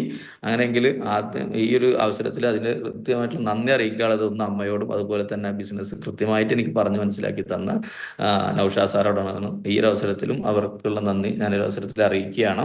അപ്പൊ ശരിക്കും എൻ്റെ അമ്മ എന്നിലേക്ക് എത്തിച്ചു തന്ന ഏറ്റവും നല്ലൊരു ഗിഫ്റ്റാണ് ശരിക്കും എന്ത് മൈ ലിഫ്റ്റ് എന്ന് പറഞ്ഞത്. അതുകൊണ്ടാണ് ഇപ്പൊ ഇത്രയും ആളുകളുടെ മുന്നിലൊക്കെ ഇരുന്ന് സംസാരിക്കുന്ന തരത്തിലോട്ട് തന്നെ ഇത് മാറ്റിയത്. അപ്പോൾ എല്ലാ പേരൻസും നിങ്ങള് മക്കൾക്ക് ഏറ്റവും നല്ലത് കൊടുക്കണം എന്നാണ് ഏറ്റവും കൂടുതൽ ആഗ്രഹിക്കുക. അങ്ങനെ എൻ്റെ അമ്മ എനിക്ക് തന്നൊരു നല്ലൊരു ഓപ്പർച്യൂണിറ്റിയാണ് എന്ത് മൈ ലിഫ്റ്റിൽ. അപ്പൊ നിങ്ങളുടെ വീട്ടിലും നിങ്ങൾക്ക് മക്കൾക്ക് കൊടുക്കാൻ പറ്റുന്നതാണ്. പക്ഷെ ഒറ്റ കാര്യം ചിന്തിക്കേണ്ടുള്ളൂ, ഞാൻ അമ്മ തുടങ്ങിയിട്ട് 1.5 വർഷം കഴിഞ്ഞിട്ടാണ് തുടങ്ങിയിട്ടുള്ളത്. പ്രത്യേകം ശ്രദ്ധിച്ചു ഞാൻ പറയുന്ന വീട്, ഞാൻ ഈ ബിസിനസ് തുടങ്ങിയത് എൻ്റെ അമ്മ ഈ ബിസിനസ് തുടങ്ങിയിട്ട് 1.5 വർഷം കഴിഞ്ഞിട്ടാണ്. അതുകൊണ്ട് തന്നെ എന്നെക്കാളും മുന്നേ NTC ആയത് അമ്മയാണ്. അപ്പോൾ പറഞ്ഞുകൊണ്ട് വന്ന കാര്യം, ഞങ്ങളുടെ വീട്ടിൽ ഞങ്ങൾ 2 NTCമാരാണ്. ഒന്ന് അമ്മ അമ്മയുടെ ഐഡിയിൽ, ഞാൻ എൻ്റെ ഐഡിയിൽ. അപ്പോൾ ഞങ്ങൾ 2 NTCമാരാണ് വീട്ടില്. അപ്പോൾ അതിൻ്റെതായ മാറ്റങ്ങൾ ഞങ്ങൾക്ക് വീട്ടിൽ ഉണ്ടാക്കാനും പറ്റിയിട്ടുണ്ട്. അപ്പൊ ഞാൻ പറഞ്ഞുകൊണ്ട് വന്ന കാര്യം, ആദ്യം അമ്മ തുടങ്ങി, പിന്നീട് ഞാൻ വളരെ 1.5 വർഷം കഴിഞ്ഞിട്ടാണ് വന്നത്. 1.5 വർഷം വേണ്ടി വന്നു എനിക്ക് ഈ ബിസിനസ് ഒന്ന് റിയലൈസ് ചെയ്യാൻ. ഇത് നല്ലൊരു കരിയർ ആണ്, ഇത് നല്ലൊരു ബിസിനസ് ആണെന്ന്. ഇന്ന് ഞങ്ങളെ വീട്ടിൽ RTCമാരുണ്ട്. അമ്മയുടെ അനിയ RTC ആണ്, ഞാൻ NTC ആയി, അമ്മ ഇതായി. അപ്പൊ ഇങ്ങനെ ശരിക്കും പ്രസ്റ്റീജിയസ് ആയിട്ടുള്ള ഒരുപാട് റാങ്കുകളിൽ എത്താൻ പറ്റിയിട്ടുണ്ട് ഞങ്ങൾക്ക്. പക്ഷെ അതിന് ഞാൻ പറഞ്ഞു, ഒരു തിരിച്ചറിവിന്റെ ആവശ്യം ഉണ്ടായിരുന്നു. എന്താണ് ഈ ബിസിനസ് എന്നുള്ളത് നമ്മൾ തിരിച്ചറിയേണ്ട ഒരു കാര്യമാണ്. അപ്പോൾ അതിനകത്തോട്ട് വരുന്ന സമയത്ത് പിന്നെ ഞങ്ങൾക്ക് ഈ ബിസിനസ് കിട്ടിയപ്പോൾ ഞാനും വിശ്വസിച്ച് ഇഷ്ടപ്പെട്ടപ്പോൾ ഞാൻ എൻ്റെ സുഹൃത്തുക്കളോടൊക്കെ പറഞ്ഞു. ഭാഗ്യം കൊണ്ട് എൻ്റെ സുഹൃത്തുക്കളെ എല്ലാ ആൾക്കാരൊന്നും ആരും ചെയ്തില്ല, എൻ്റെ കൂടെ നിന്നില്ല. അതുകൊണ്ട് തന്നെ ബിസിനസ് ആദ്യം എനിക്ക് ഭയങ്കര പ്രയാസമായിരുന്നു. കാരണം ഒന്നാമത്തത് ഏജന്റ് ഉണ്ടായിരുന്നു. കാരണം ഞാൻ പറഞ്ഞു ചെല്ലുന്നൊക്കെ എൻ്റെ പ്രായത്തിലുള്ള ആയതുകൊണ്ട് തന്നെ ഞങ്ങളുടെ പ്രായത്തിലുള്ള ഒരു പ്രത്യേകത എന്താണെന്ന് വെച്ചിട്ടുണ്ടെങ്കിൽ, ഇക്കരെ നിൽക്കുമ്പോൾ അക്കരെ പച്ച എന്ന് ഒരു പ്രശ്നമുണ്ട്. അപ്പോൾ ഇവിടെ നിൽക്കുമ്പോൾ അവിടെയാണ് ഏറ്റവും സുഖം എന്നുള്ള തോന്നല് ഉള്ളതുകൊണ്ട് തന്നെ ആദ്യത്തെ കുറച്ചു കാലമൊക്കെ എനിക്ക് ബിസിനസ് ചെയ്യുന്ന സമയത്ത് തോന്നിയത് ഇതിനേക്കാളും നല്ല ജോലി തന്നെയാണ് ജോലി. പക്ഷെ ഒരുപാട് ട്രെയിനിങ്ങുകളിലൂടെയും മീറ്റിങ്ങുകളിലൂടെ ഒക്കെ കടന്നുപോയ സമയത്ത് എനിക്ക് മനസ്സിലായി ഈ ബിസിനസ് തന്നെയാണ് എൻ്റെ കരിയർ മാറ്റി തിരിക്കാൻ പോകുന്നത്. അപ്പോൾ ഒന്ന് പ്രവർത്തിക്കാൻ തീരുമാനിച്ചു. അങ്ങനെ പ്രവർത്തിച്ച സമയത്ത് ചെറുതായിട്ടൊക്കെ ഇങ്ങനെ ഇൻകം വരാൻ തുടങ്ങി. ചെറുതായിട്ട് ആഴ്ച വരുമാനം വരാൻ തുടങ്ങി. അത് എൻ്റെ 1-2 സുഹൃത്തുക്കളൊക്കെ വന്നു. പിന്നെ ഈ പറഞ്ഞ അവരുടെ ബന്ധുക്കൾ വന്നു. അങ്ങനെ അങ്ങനെ വന്നു പോയി. അമ്മാവൻ വന്നു. ഇങ്ങനെ കുറെ ആളുകൾ വന്ന് ടീമിനകത്ത് വന്നപ്പോൾ സ്വാഭാവികമായിട്ട് ഇത് പതുക്കെ ഡെവലപ്പായി വന്നു തുടങ്ങി. അങ്ങനെ ഡെവലപ്പായി വന്നപ്പോൾ 1000, 500, 1500, പിന്നെ 500, പിന്നെ 1000, 2000 ഇങ്ങനെയൊക്കെ കിട്ടുന്ന ആൾക്കാരൊക്കെ ഇതിനകത്ത് ഇന്നെ കേൾക്കുന്നുണ്ടാവും ട്ടോ. ഇങ്ങനെ വരുമാനം കിട്ടി തുടങ്ങി. കിട്ടിയത് ആരെ അക്കൗണ്ടിലേക്കാ? ഞാൻ കിട്ടിയ ആൾക്കാരോട് എനിക്ക് പറയാനുള്ളത്, കിട്ടിയത് ആരെ അക്കൗണ്ടിലേക്കാണ്? നമ്മുടെ അക്കൗണ്ടിലേക്കല്ലേ. നമ്മുടെ അക്കൗണ്ടിലേക്ക് വന്ന് ആരെ വിശ്വസിക്കേണ്ടത്? നമ്മളല്ലേ വിശ്വസിക്കേണ്ടത്. എൻ്റെ അക്കൗണ്ടിലോട്ട് 500, 1000, 2000 ഒക്കെ വെച്ച് വന്നപ്പോൾ ഞാൻ എന്ത് ചെയ്യാൻ തുടങ്ങി? ഇത് റിയലൈസ് ചെയ്യാൻ തുടങ്ങി. വരുമാനം കമ്പനി നൽകുന്നുണ്ട്. അപ്പൊ വരുമാനം കമ്പനി നൽകുന്നുണ്ട് എന്നുള്ളത് മനസ്സിലായപ്പോൾ ഒറ്റ ചിന്ത പിന്നെ ഉണ്ടായുള്ളൂ, ഇതെങ്ങനെ കൂട്ടിയെടുക്കാം. പിന്നെ ഇതിനെ കുറിച്ചാണ് ചിന്ത. എനിക്ക് നിങ്ങളോടും പറയാനുള്ള കാര്യം അതാണ്. നിങ്ങളുടെ അക്കൗണ്ടിലോട്ട് മൈലേഫ്റ്റ് നിന്ന് ഒരു 500 രൂപ കിട്ടിയിട്ടുണ്ടെങ്കിൽ ആദ്യം മനസ്സിലാക്കേണ്ടത് അവനവന്റെ അക്കൗണ്ടിലോട്ട് കമ്പനിയിൽ നിന്ന് വരുമാനം വന്നു കഴിഞ്ഞെങ്കിൽ കമ്പനി പറയുന്നു ആഴ്ചയിൽ 2,10,000 വരെ തരാന്ന്. അങ്ങനെ 2,10,000 വരെ തരാനുള്ള ഓപ്ഷൻ അവിടെ ഉണ്ട് എന്ന് പറയുന്നത് മൈലേഫ്റ്റ് കമ്പനിക്കകത്ത് ഉണ്ട് എന്ന് പറയുന്നത്. ഇത് മേടിച്ചുകൊണ്ടിരിക്കുന്ന ആളുകൾ എവിടെ ഉണ്ട്? ഇന്ന് ഈ കമ്പനിക്കകത്തുണ്ട്. അങ്ങനെയെങ്കിൽ നമ്മളിൽ ഇല്ലാത്ത സാധനം എന്താ? ഇതെങ്ങനെ കൂട്ടിയെടുക്കാം എന്നുള്ള നോളജാണ് ആരുടെ അടുത്തില്ലാത്തത്? നമ്മളെ അടുത്തില്ലാത്തത്. ഞാൻ മനസ്സിലാക്കിയ കാര്യം അതാ. എനിക്ക് 500, 1000, 2000 കിട്ടുന്ന സമയത്ത് എനിക്ക് മനസ്സിലായി ഇതിനകത്ത് നോളേജ് ആണ് നമുക്ക് ഏറ്റവും പ്രധാനമായിട്ട് വേണ്ടത്. എങ്ങനെ വാങ്ങിയെടുക്കാം, എങ്ങനെ വരുമാനം കൂട്ടാം, ഈ ഒരു നോളേജ് കൃത്യമായിട്ട് ഞാൻ മനസ്സിലാക്കിയെടുത്തോളം എല്ലാ മേഖലയിലും നോളേജ് കൂടുമ്പോഴാണ്, അല്ലെങ്കിൽ ആ ഒരു മേഖലയെ കുറിച്ചുള്ള അറിവും എക്സ്പീരിയൻസും കൂടുമ്പോഴാണ് നമുക്ക് എന്തുണ്ടാവുന്നത്. ഒറ്റ സെക്കൻഡ് ഇട്ടാ നാട്ടിലുണ്ടോന്ന് അറിയില്ല. ഞങ്ങളുടെ നാട്ടിൽ ചപ്പലക്കിളി എന്നൊക്കെ പറയും. അങ്ങനെ ഒരു ചെറിയ ഒരു കിളി ഉണ്ട് ഇങ്ങനെ സൗണ്ട് ഉണ്ടാക്കുന്നുണ്ട്. എനിക്കത് ഭയങ്കര ഡിസ്റ്റർബൻസ്, പുറത്തിങ്ങനെ സൗണ്ട് ഉണ്ടാക്കാൻ ഞാനൊന്ന് വാതിലൊക്കെ ഒന്ന് അടച്ചിടാൻ വേണ്ടി പോയതാണ്. അപ്പോ പറഞ്ഞുകൊണ്ടെന്ന കാര്യം എന്താണ്? നോളേജ് ആണ് വേണ്ടത്. നോളേജ് നമുക്ക് നന്നായിട്ട് വേണം. ബിസിനസ്സിനകത്ത് നമുക്ക് വേണ്ടത് നോളേജാന്ന് മനസ്സിലായി. അപ്പൊ ആ നോളേജ് കൂട്ടിയെടുത്തു കഴിഞ്ഞാൽ എന്ത് നോളേജ് വേണ്ടത്? എങ്ങനെ ബിസിനസ് ഡെവലപ്പ് ചെയ്യാം. ഈ ബിസിനസ് എനിക്ക് അറിയാത്ത ഒരു സാധനമാണ്. അപ്പൊ അതുകൊണ്ട് ഇത് എങ്ങനെ കൂട്ടിയെടുക്കാം. പിന്നെ ഇതായി ചിന്ത. പിന്നെ ഞാനിങ്ങനെ KSF-ൽ ഇങ്ങനെ നടക്കുമ്പോ ഒക്കെ ചിന്ത എന്താണെന്നറിയൂ? ആർക്കൊക്കെ എത്ര ശമ്പളം കിട്ടുന്നുണ്ട്? എവിടെ? KSF-ൽ. അല്ലാണ്ട് മൈലേഫ്റ്റിലല്ല. KSF-ൽ ആൾക്കാരുടെ ശമ്പളം എത്രയെന്നുള്ളത് തപ്പലാണ് പിന്നിന്റെ പണി. കാരണം ഞാൻ ഇരിക്കുന്ന സ്ഥാപനം അതാണല്ലോ. ഞാൻ എന്നിട്ട് എല്ലാവരും ശമ്പളം അറിയാൻ വേണ്ടിയിട്ട് ഇങ്ങനെ പതുക്കെ കൂടിയിട്ട് ഓരോരുത്തരടുത്തും പോയി നോക്കിയ സമയത്ത് എനിക്ക് മനസ്സിലായ ഒരു സത്യം എന്ന് പറയുന്നത്, അവിടെ 2 ലക്ഷം രൂപ മാസ വരുമാനം മേടിക്കുന്ന ഒരാൾ പോലും ഇല്ല. ഞാൻ പറഞ്ഞ പോയിന്റ് ഇവിടെ കിട്ടിയോ? 2 ലക്ഷം രൂപ മാസം ശമ്പളം മേടിക്കുന്ന ഒരാൾ പോലും എവിടെ ഇരിക്കുന്നില്ല? KSF-ൽ ഇരിക്കുന്നില്ല. നിങ്ങളും പോയി അന്വേഷിച്ച് നോക്കിക്കോളി. ഞാൻ നോക്കിയപ്പോൾ ഞാൻ വർക്ക് ചെയ്യുന്ന ഒരാൾക്ക് പോലും എന്തില്ല? 2 ലക്ഷം രൂപ സാലറി ഇല്ല. നമുക്ക് ഒരു സാലറി അല്ലെങ്കിൽ നമ്മളൊരു വലിയ വരുമാനം ആഗ്രഹിക്കുന്നുണ്ടെങ്കിൽ അത് കിട്ടുന്ന സ്ഥലത്തല്ലേ നമ്മൾ വർക്ക് ചെയ്യേണ്ടത്. ഞാൻ പഠിക്കുന്ന കാലത്തൊക്കെ എനിക്ക് ആഗ്രഹം 1 ലക്ഷം രൂപ ശമ്പളം വേണം, 1.5 ലക്ഷം രൂപ ശമ്പളം വേണം, ഇതൊക്കെ ആയിരുന്നു. പക്ഷെ പഠിച്ചു കഴിഞ്ഞ് ജോലിക്ക് കയറിയപ്പോഴാണ് മനസ്സിലായത് 12,000 കിട്ടുള്ളൂ, 10,000 കിട്ടുള്ളൂ തുടക്കത്തിൽ എന്നൊക്കെ. പക്ഷെ പഠിച്ചിറങ്ങുമ്പോൾ ഇപ്പൊ നിങ്ങളുടെ വീട്ടിലൊക്കെ വിദ്യാർത്ഥികൾ വളരെ ആവേശത്തോടു കൂടി പഠിച്ചുകൊണ്ടിരിക്കും. അവരാര് നിങ്ങളെന്ത് ചെയ്ത് മനസ്സ് പഠിപ്പിക്കരുത്. കാര്യത്രയാണ്, പഠിച്ചിറങ്ങിക്കഴിഞ്ഞാൽ ആദ്യത്തെ ശമ്പളം കുറച്ചു കാലം അല്ലെ അവർ പറയുന്നത് എന്താ? എക്സ്പീരിയൻസ്. ഈ എക്സ്പീരിയൻസ് ഞാൻ നേരത്തെ പറഞ്ഞ നോളജ്. ആ ചെയ്യുന്ന കാര്യത്തെ കുറിച്ച് എന്ത് വേണം? നല്ല അറിവും നല്ല കാര്യങ്ങളും വരുന്ന സമയത്താണ് എന്ത് ചെയ്യുന്നത്? സാലറി കൂടുന്നത്. ഇവിടെ മൈലേഫ്റ്റിൽ അങ്ങനെയല്ലേ? മൈലേഫ്റ്റിൽ വന്ന് ആദ്യത്തെ ഒരു 5 വർഷം കൊണ്ട് നിങ്ങൾ ഇതിനകത്ത് കൂടെ നിങ്ങൾക്ക് കിട്ടുന്ന ആ എക്സ്പീരിയൻസിനാണ് കാശ്. ഞാൻ മനസ്സിലാക്കിയ സാധനമായിട്ടാ ഞാൻ പറഞ്ഞിരുന്നത്. നിങ്ങൾക്ക് ഇത് എങ്ങനെ വേണമെങ്കിലും കൊടുക്കാം. പക്ഷെ ഞാൻ മനസ്സിലാക്കിയത് മൈലേഫ്റ്റിൽ വന്ന ഉടനെ 2,10,000 തരില്ല. ഇതെങ്ങനെ മേടിക്കണം എന്നുള്ളതിനെ കുറിച്ച് നമ്മൾ പഠിക്കണ്ടേ. ഞാൻ അതിനെ കുറിച്ച് അപ്പോൾ തീരുമാനിച്ചു, ഇത് ഇവിടെ KSF-ൽ ഒരാൾക്കും കിട്ടുന്നില്ല കേട്ടോ. എന്ത് 2 ലക്ഷം. അപ്പൊ പിന്നെ എവിടെ നിന്നിട്ട് കാര്യമില്ല, KSF-ൽ നിന്നിട്ട് കാര്യമില്ല. പിന്നെ ഞാൻ നോക്കിയത് മൈലേഫ്റ്റിൽ കിട്ടുന്നുണ്ടോ എന്നുള്ള. അപ്പൊ ഞാൻ ഇടയ്ക്കിടയ്ക്ക് ഇങ്ങനെ ഓരോ മീറ്റിങ്ങിൽ ഇങ്ങനെ പോയിരിക്കും. അങ്ങനെ പോയിരുന്ന സമയത്ത് കുറെ ആളുകൾ ഇതിനകത്ത് കൂടെ വലിയ വലിയ വരുമാനം മേടിക്കുന്ന കണ്ടു. അവരൊക്കെ പല പല ജോലിയുള്ളവരും ബിസിനസ് ഉള്ളവരും ഇങ്ങനെയുള്ള ആൾക്കാരാ. പിന്നെ എനിക്ക് മനസ്സിലായി ഞാൻ അധിക കാലം അവിടെ നിന്നിട്ട് കാര്യമില്ല, KSF-ൽ നിന്നിട്ട് കാര്യമില്ല. കാരണം എന്താ? അവിടെ 20 കൊല്ലം പണിയെടുത്താലും എനിക്ക് എന്ത് കിട്ടൂല? ഈ പറയുന്ന 2,10,000 ഒരു മാസം പോലും കിട്ടൂല. അല്ലെങ്കിൽ 1 ലക്ഷം കിട്ടണമെങ്കിൽ തന്നെ ഞാൻ എത്ര വർഷം വർക്ക് ചെയ്യണം? നിങ്ങൾ ആലോചിച്ച് നോക്കിയേ. നമ്മൾ പല മേഖലയിലും നമ്മുടെ വീടിന്റെ അടുത്തോ പരിസരത്തോ ഇപ്പൊ ഈ മീറ്റിങ്ങിനകത്തൊക്കെ പങ്കെടുക്കുന്ന പല ആളുകളും 30,000-നും 50,000-നും ഒക്കെ ജോലി ചെയ്യുന്നുണ്ടാവും. അവരാഗ്രഹം എന്താണെന്നറിയും? 1 ലക്ഷം രൂപ വരുമാനം മേടിക്കണം എന്നാണ്. പക്ഷെ പലപ്പോഴും ഉണ്ടാവുന്ന യാഥാർത്ഥ്യം എന്താണെന്നറിയും? അവിടെ ഇരിക്കുന്ന മാനേജർക്ക് പോലും എത്ര ഉണ്ടാവൂല? അല്ലെങ്കിൽ ഏറ്റവും ടോപ്പ് ലെവലിൽ ഇരിക്കുന്ന ആ ഒരു പൊസിഷനിൽ ഇരിക്കുന്ന വ്യക്തിക്ക് പോലും ചിലപ്പോൾ 50,000 പുറത്ത് സാലറി ഉണ്ടാവൂല. അവിടെ ഇരുന്നിട്ടാണ് നമ്മൾ വിചാരിക്കുന്നത് എന്ത്, ഇവിടെ ഇരുന്നിട്ട് 1,00,000 രൂപ സാലറി മേടിക്കണം. നടക്കുവോ? നിങ്ങളൊന്ന് വെറുതെ ഒന്ന് ആലോചിച്ച് നോക്കെ. നമ്മൾ അവിടുത്തെ ഒരു സാധാരണ ജോലിക്കാരൻ, അപ്പൊ അവിടുത്തെ MD-ക്ക് കിട്ടുക, അല്ലെങ്കിൽ അവിടുത്തെ ഏറ്റവും ടോപ്പ് ലെവലിൽ ഇരിക്കുന്ന മാനേജർക്ക് കിട്ടുന്നത് 50,000. എന്നിട്ട് നമ്മളിരുന്ന് വിചാരിക്കുകയാണെന്ത് 75,000 കിട്ടണം, 1,00,000 കിട്ടണം, 2,00,000 കിട്ടണം എന്ന് വിചാരിച്ചിട്ട് എവിടെ പണിയെടുക്കുകയാണ്? ആയുഷ്കാലം മൊത്തം അതേ സ്ഥലത്തിരുന്ന് പണിയെടുത്തുകൊണ്ടിരിക്കുക. അപ്പൊ നമ്മൾ എപ്പോഴും നമ്മൾ ചിന്തിക്കേണ്ട കാര്യം, നമുക്ക് എന്താണോ വേണ്ടത് അത് കിട്ടുന്നിടത്ത് വേണം പണിയെടുക്കാൻ. അപ്പൊ എനിക്ക് വേണ്ടത് വലിയ വരുമാനമായിരുന്നു, വലിയ സ്വപ്നങ്ങളും ആഗ്രഹങ്ങളൊക്കെ ഉണ്ട്. അപ്പൊ അത് കിട്ടുന്ന പ്ലാറ്റ്ഫോം മൈലൈഫ്സ്റ്റൈലാന്ന് എനിക്ക് തിരിച്ചറിവ് വന്നപ്പോ KSF-ൽ അടുത്ത 30 കൊല്ലം പണിയെടുത്താലും എനിക്ക് മാസം 2,00,000 രൂപ കിട്ടാൻ പോകുന്നില്ല എന്നുള്ള യാഥാർത്ഥ്യം ഞാൻ തിരിച്ചറിഞ്ഞപ്പോൾ ഞാൻ എന്ത് ചെയ്തു, എൻ്റെ ജോലി വേണ്ടാന്ന് വെച്ചിട്ട് ഫുൾ ടൈം ആയിട്ട് ബിസിനസ്സിനകത്തോട്ട് ഇറങ്ങി. അങ്ങനെ ഇന്നക്ക് ഇപ്പൊ ഏകദേശം നോക്കുകയാണെങ്കിൽ ഒരു 6 വർഷം ആവാറായി ഞാൻ ഈ ബിസിനസ്സിനകത്തോട്ട് ഒരു ലൈഫ് ടൈം കരിയർ ആയിട്ട് ഏറ്റെടുത്ത് തുടങ്ങിയിട്ട്. അപ്പോൾ അതിനുശേഷം ജോലിയൊക്കെ ഏറ്റെടുത്തപ്പോൾ നമുക്ക് എന്ത് വിട്ടപ്പോൾ നമുക്ക് കുറച്ചും കൂടി ആവേശമായി ബിസിനസ് ചെയ്യാൻ. ആവേശത്തോടു കൂടി ഇറങ്ങി. തുടക്ക സമയത്തൊന്നും ഒരു മനുഷ്യൻ പോലും നമ്മളെ തിരിഞ്ഞു നോക്കിയില്ല, എല്ലാവരും കളിയാക്കി. ആൾക്കാരൊക്കെ പറഞ്ഞ കാര്യം എന്താണ്, നല്ലൊരു ചെക്കനായിരുന്നു, പെണ്ണി സോപ്പ് മുക്കാൻ വേണ്ടി നടക്കുകയാണ്, അതുപോലെ നല്ലൊരു ജോലി ഉണ്ടായിരുന്നല്ലേ, അതൊക്കെ വിട്ടിട്ട് ഇപ്പൊ എന്ത് ചെയ്യാണ്? ഈ പറയുന്ന നല്ല ജോലിയിൽ എന്താ കിട്ടണമെന്ന് ആർക്കേ അറിയുള്ളൂ, എനിക്ക് മാത്രമേ അറിയുള്ളൂ. പക്ഷെ അവര് പറയുന്ന കാര്യം എന്താ, നല്ല ജോലി ഉണ്ടായിരുന്നതാണ്. ഇപ്പോഴും എന്നോട് പലരും ചോദിക്കും, എന്തിനാ ഈ കോളേജിൽ പണിയൊക്കെ വിട്ടുന്നു? എന്ത് ഈ കോളേജിൽ പഠിപ്പിക്കുന്ന അത് ആകെ 12,000 റുപ്യ കിട്ടുന്നു. ഇവിടെ നമുക്ക് ആഴ്ചയിൽ എത്ര കിട്ടാൻ പോകുന്നു എന്നുള്ള സാധനങ്ങളെ കുറിച്ചൊക്കെ നമുക്ക് മാത്രമല്ലേ അറിയുള്ളൂ. ഇത് പറഞ്ഞവർക്ക് വിശ്വാസമാവും, അതുമില്ല. അപ്പോ ആ സമയത്താണ് നമ്മളോട് പറയുന്നത്, കോളേജിലെ പണി.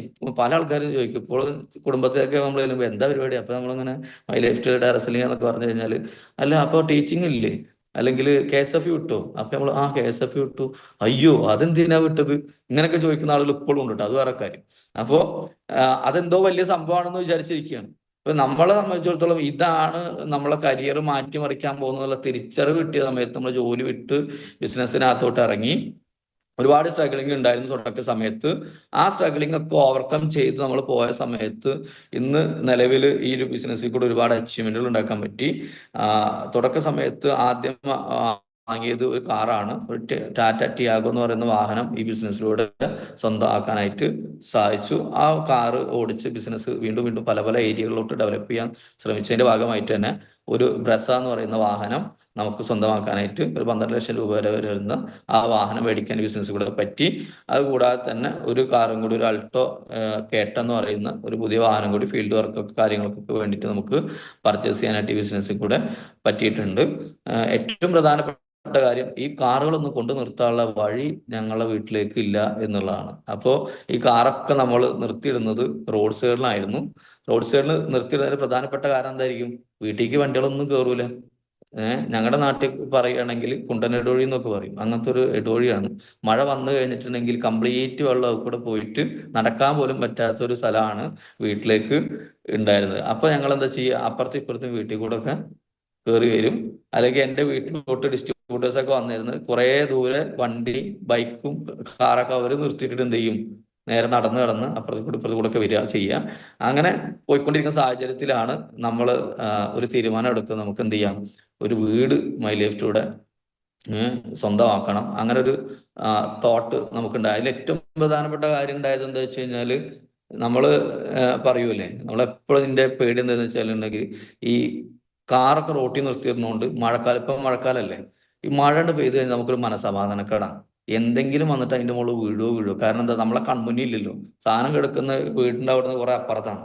അപ്പൊ നമുക്ക് എപ്പോഴും കാണുന്നില്ല. നമ്മൾ കിടന്നുറങ്ങി കഴിഞ്ഞാൽ നല്ല ഇടിയും മഴയൊക്കെ വന്നു കഴിഞ്ഞാൽ ആകെ ടെൻഷനാണ്. കാരണം ആകെ 2 ബൈക്ക് ഉണ്ടായിരുന്ന വീട്ടിൽ 2 കാറൊക്കെ ഓടുന്നിട്ട്, അതും റോട്ടിൽ തന്നെയാണ്. അപ്പൊ നമ്മളെ സംബന്ധിച്ചത് ഇത് എന്തോ വലിയ നിധിയാണ്. അപ്പൊ ഇതിന്റെ മുകളിൽ എന്തെങ്കിലും വന്ന് വീഴോ ഈ പേടിയാണ്. പിന്നെ ദൈവം ഭയങ്കര സംഭവമായത് കൊണ്ട് തന്നെ നമ്മൾ ആഗ്രഹിക്കുന്നൊക്കെ സാധിപ്പിച്ചു തരും. നമ്മളോട് ഇപ്പൊ ലീഡേഴ്സ് ഒക്കെ പറയാറില്ലേ, നമ്മൾ ആഗ്രഹിക്കുന്ന എന്താണോ, നമ്മുടെ മനസ്സിൽ എന്താണോ കൂടുതൽ നമ്മൾ ആഗ്രഹിക്കുന്നത്, ആ സാധനം നടക്കുന്നു. ഞാൻ ആഗ്രഹിച്ച പോലെ തന്നെ നടന്നു. ആഗ്രഹിച്ചതല്ല, പക്ഷെ മനസ്സിനകത്ത് ഇങ്ങനെ ചിന്തിച്ചുകൊണ്ടേ ഇരിക്കുക. ഫുൾ ടൈം നമ്മൾ ചിന്തിക്കുന്ന എന്താ, എന്തേലും വീഴോ. അങ്ങനെ ഒരു ദിവസം തെങ്ങ് വന്നു പോകണം. അപ്പോൾ ഈ തെങ്ങ് വന്ന് വീണ സമയത്ത് നമ്മളെ സംബന്ധിച്ചിടത്തോളം ഭയങ്കര വിഷമമായി. കാരണം വണ്ടിയുടെ മുകളിൽ ഒരു തെങ്ങ് വന്ന് വീഴുക എന്നൊക്കെ പറഞ്ഞാൽ അത് കുറച്ച് ഉറപ്പുള്ള വണ്ടി ആയതുകൊണ്ട്, ടിയാഗോ എന്ന് പറയുന്ന വാഹനം ആയതുകൊണ്ട് വല്ലാണ്ട് പരിക്കൊന്നും പറ്റിയില്ല. പെട്ടെന്ന് നേരാക്കി എടുക്കാൻ പറ്റുന്ന പരിക്കുകളെ പറ്റുള്ളൂ. അപ്പൊ ആ പരിക്കുകളൊക്കെ ഒന്ന് മാറ്റി നമ്മൾ എടുത്ത സമയത്ത് നമ്മൾ തീരുമാനം എടുത്തു, ഇനി അടുത്ത മഴക്കാലം വരുമ്പോൾ ഈ സാധനം എവിടെ ഇടണം, നമുക്ക് സ്വന്തം വീടിന് മുറ്റത്ത് ഇടണമെന്ന്. അങ്ങനെ ഞങ്ങൾ വീട് തേടി പറമ്പൊക്കെ വേടി നടക്കുകയാണ് ഒരു വീടൊക്കെ കയറ്റാനുള്ള. അങ്ങനെ യാദർശികമായിട്ടാണ് നമുക്ക് ഒത്ത പോലത്തെ ഒരു റോഡ് സൈഡിന് തന്നെ ഒരു വീട് നമുക്ക് കിട്ടി. അങ്ങനെ ഇന്ന് ഏകദേശം ഒരു ഇപ്പൊ ഈ വരുന്ന ഓണത്തിന് ഒരു വർഷം കംപ്ലീറ്റ് ആവുകയാണ്. മൈ ലൈഫ് ടൂടെ പുതിയൊരു വീട് മേടിച്ച് ഒരു 60 ലക്ഷത്തിന്റെ വീടും പറമ്പൊക്കെ മേടിച്ച് അവിടെയാണ് ഇപ്പൊ താമസം കുറച്ചു കാലമായിട്ട്. അപ്പോൾ ഇനി ശരിക്കും പറഞ്ഞു കഴിഞ്ഞിട്ടുണ്ടെങ്കിൽ ഈ പറഞ്ഞ ഓണത്തിന്റെ ഉത്രാടപ്പാച്ചിൽ എന്ന് പറയില്ല, അന്നാണ് കഴിഞ്ഞ ആ ദിവസമാണ് ഞങ്ങൾ ഇവിടേക്ക് താമസം മാറിയത്. ആ വീട്ടിൽ ഇരുന്നിട്ടപ്പോൾ നിങ്ങളോട് സംസാരിക്കുന്നത്. അപ്പോൾ ഓണത്തിന് സെപ്റ്റംബറോട് കൂടി ആ ഓണത്തിന്റെ സമയമാകുമ്പോഴോട് കൂടിയിട്ട് ഒരു വർഷം കംപ്ലീറ്റ് ആവുകയാണ് ഈ ഒരു വീട്ടിലോട്ട് മാറിയിട്ട്. ഇപ്പോൾ ഞങ്ങളെ സംബന്ധിച്ചിടത്തോളം ഏറ്റവും വലിയ സ്വപ്നമായിരുന്നു എന്ത്, വഴിയുള്ള ഒരു സ്ഥലത്തേക്ക് ഒരു വീട് എന്നുള്ളത്. പിന്നെ ഞങ്ങളെ നാട്ടിലുണ്ടാകുന്ന ഏറ്റവും വലിയ പ്രശ്നമായിരുന്നു വെള്ളത്തിന്. അപ്പൊ ഈ രണ്ട് സൗകര്യങ്ങൾ ഒത്തു കിട്ടിയതൊന്ന് കിട്ടിയപ്പോൾ ഞങ്ങൾ എന്ത് ചെയ്തു, അതിലോട്ടൊക്കെ മാറാനൊക്കെ സഹായിച്ചു. അപ്പോൾ ഇത് മൈ ലൈഫ് ടൂറുള്ള ഏറ്റവും വലിയ ഡ്രീം ഹൗസ് ഒന്നുമല്ല, പക്ഷെ ഞങ്ങളെ സംബന്ധിച്ചിടത്തോളം ഈ പറഞ്ഞ പ്രോബ്ലങ്ങളൊക്കെ നമുക്ക് മാറ്റിയെടുക്കാൻ പറ്റും. ഇപ്പൊ ഇന്നെന്താ ഗുണം വെച്ചാൽ നമ്മുടെ വണ്ടികളൊക്കെ എവിടെ ഉണ്ട്, നമ്മുടെ മുറ്റത്ത് തന്നെ ഉണ്ട്.